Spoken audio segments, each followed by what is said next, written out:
Hello guys, and welcome back to the Left-Handed Crochet Lady. Today I'm going to be teaching you how to make these really cute little gift pouches or dice bags. I have multiple variations I've made of it, so you can make it in different colors, and it stitches up really quick, so no sewing required, and the drawstring is super easy.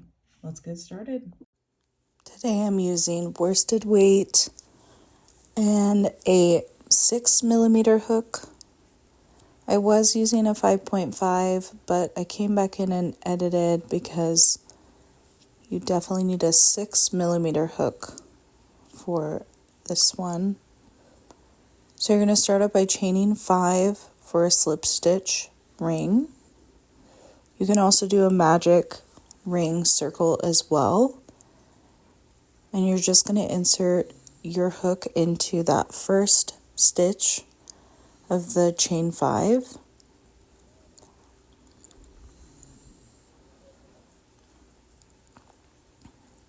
You're going to make sure that your yarn is kind of like behind your hook so it doesn't get tangled. Then you yarn over and pull all the way through, and then you have that ring.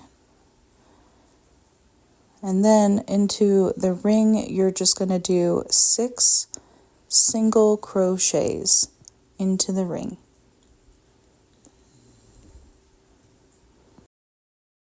If you're anything like me, I lose track when I start doing any stitches into a magic ring or a slip stitch ring. So I'm using a stitch marker, and you will want to use a stitch marker throughout this pattern, especially after we do our increases. Round 2 is just an increase row, so into each stitch you're going to do an increase of 2 single crochets into the same stitch. That was a lot of S's. I apologize. So 2 single crochets into every stitch all the way around, and you're going to end up with 12 stitches. Round 3, you're just going to start by placing a single crochet in that first stitch, and then pop your stitch marker back in. We're doing another round of increases. So for this round, it's 1 single crochet and then 2 single crochets into the next stitch. So 1 single crochet and then increase. You should end the row with an increase, and you should end the row with 24 stitches. Round 4 will be our last round of increases. So you put a single crochet in the first one, pop your stitch marker back in, single crochet in the next one, and then 2 single crochets in the same stitch in the next stitch.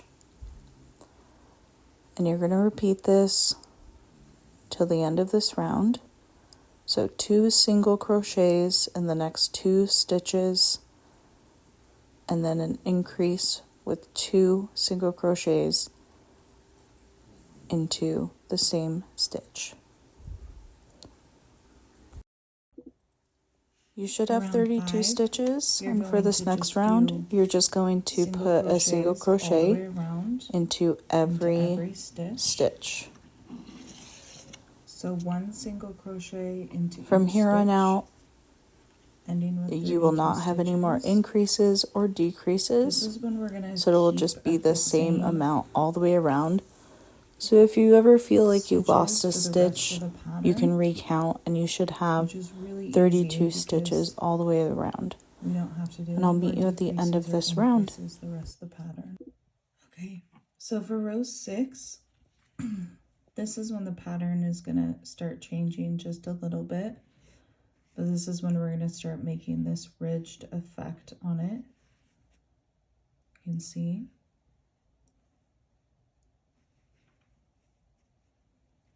So we're going to be doing this for the next 1, 2, 3, 4, 5, 6 rows. So rows 6 through 12 will be the same. And there's a different place I'm going to have you put your stitch marker. So into this right here, you're going to do a slip stitch. So insert your hook, grab the yarn, pull through, pull all the way through. And then you're going to chain 2. Okay? And instead of putting your stitch marker into this chain right here, this is the slip stitch you just made.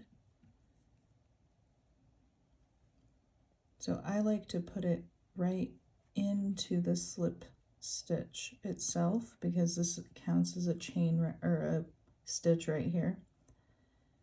The reason I put it there is because that indicates to me that's where I have to stop and make another slip stitch. And you'll see what I'm talking about once we go around.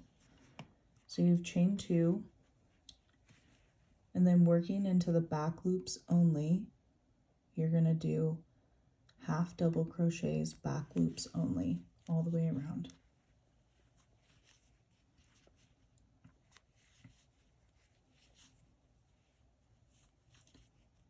Back loop only, half double crochet.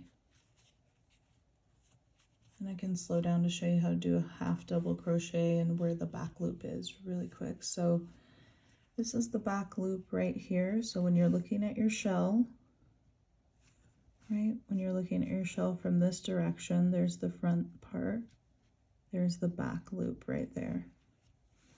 So for a half double crochet, what you do is you yarn over first, you insert your hook, you're going to insert it through that back loop, you yarn over again, you pull through, you have 3 loops on your hook, yarn over again, pull through all 3. You're just going to repeat that all the way around until you get to that stitch marker that you placed. And then I'll show you what we'll do.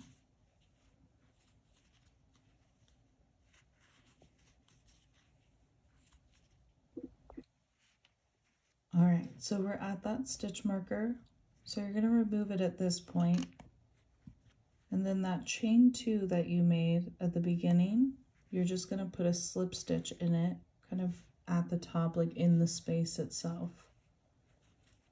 So this will give you a nice seam all the way up if you do this every single time.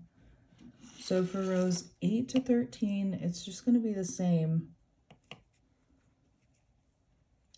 7 through 13 are all the same too, but rows 8 to 13 are the same.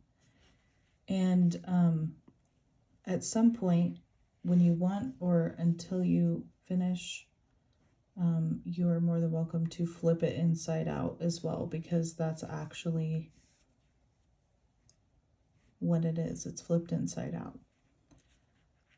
So when you go into the chain, the first chain, just make sure for this next row, for rows 8 to 13, that you get this first stitch right here.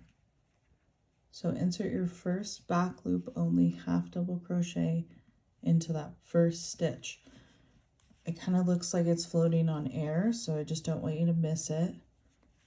And then make sure that you take that stitch marker out and you slip stitch to the chain 2 in this chain 2 space. It'll give you a really nice seam. I'll show you. So here's the seam on this one. You can see it, but it's not terribly like protruding or anything. We love no-sew projects, right? So it will give you a really nice look if you do it that way. All right, and then when you're done with row 13, I'll meet you back here because it's gonna be just a little bit different. When you get to row 14, this is when it changes just a little bit, but you're gonna be creating the spaces for your drawstring. So you're just gonna, as normal, you're just gonna put a slip stitch into the chain 2 space. But for this one, you're gonna be chaining 3 at the beginning instead of the 2.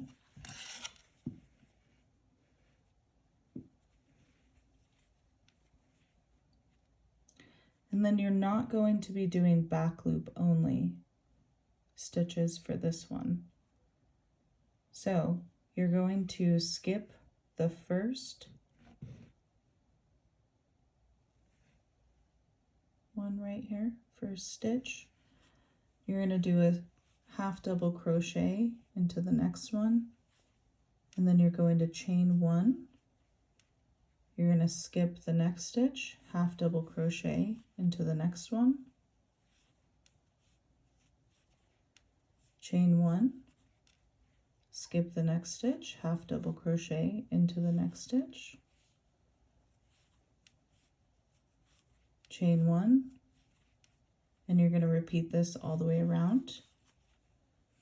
And then when you get to the end, I will show you what we're going to do. Okay, so when you get to the end of round 14, what you're going to see is your stitch marker is in the spot where that slip stitch is, and you're not going to place a half double crochet into that. So after you've done your half double crochet, you're just going to chain 1 like you have been for this round, and then into the chain 3 space, you're going to slip stitch that together, okay? And then you're going to chain 1,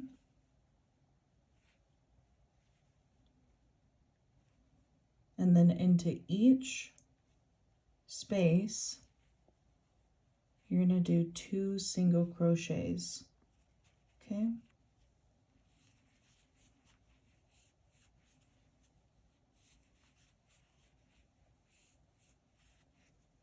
And if you want, at this point, you can put your stitch marker back into where you do the slip stitch,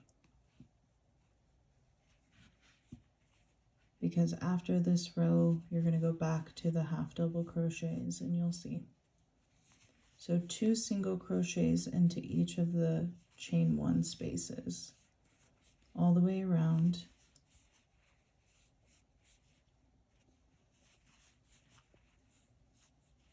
Okay, so you're at this slip stitch again. What you're going to do is you're just going to slip stitch into this one where you just took out your stitch marker, and then you're going to chain 2. So you can place your stitch marker back into that spot again, just so you can keep track. You can see your seam, how it's even all the way up. Okay, then you're going to, into each of the stitches, make sure it's this stitch, you're going to do back loop only, half double crochets all the way around again for the next 2 rows, and those will be your last 2 rows of your project. Okay, so you're at the end of your row. Just gonna put that last half double crochet in, take out my stitch marker, and then you're going to slip stitch into that space just like you have been. Clip your yarn, and then pull through. And then you can weave that in after we do the drawstring. So all you need to do for the drawstring is just chain. So you're going to do a slip knot, and then you're going to chain, and I believe 12 inches is good enough, but I like to make mine a little bit longer, and then I'll show you how I weave it in. But just chain until you're satisfied with how it will be. You can wrap it around, and just remember that when you draw it closed, the chain will get longer. Okay, so when you're satisfied with your length, you're just going to clip off your tail. Doesn't have to be super long. You can even them up on both sides once we get the drawstring in, and then you just pull it tight to close it. And then to weave in your drawstring, what I like to do is kind of find where the seam is and start kind of like right in the middle on the clean side. So the side that doesn't have the seam. And you're just going to be pulling through just on one side, okay? So you go in from the front, and then you go in from the back through those chain one spaces.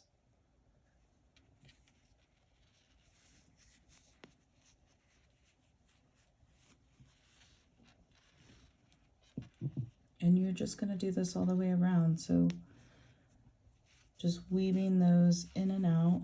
And I really like this color because it just does a natural color change, and I normally end up with the opposite color for the drawstring just because of the dimensions and how this yarn is.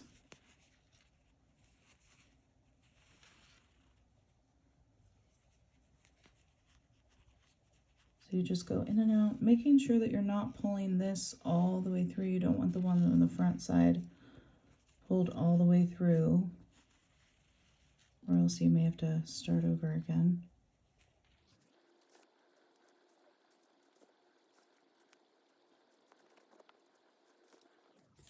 Okay, so once you get back to the front, you're going to pull that through, and obviously one side is longer than the other, so what I want to do now is just kind of lightly even them out, making sure that they're both the same length on both sides before I tie them shut. And then you can tie it however you want to tie it, but it's kind of great because you just cinch and it's closed. I do a little knot and then bow, wrap around, bow, and your pouch is complete. Just have to weave in that one last end, and there you go. Really quick project, super great for a beginner. And then at this point, if you want, you can also clip off your tails just to get it to how you want it to look. I don't want my tails to be insanely long, so I normally cut them a little bit shorter, but I think they look good with a little bit of a tail. They can look nice. All right, thanks for joining me. Until next time.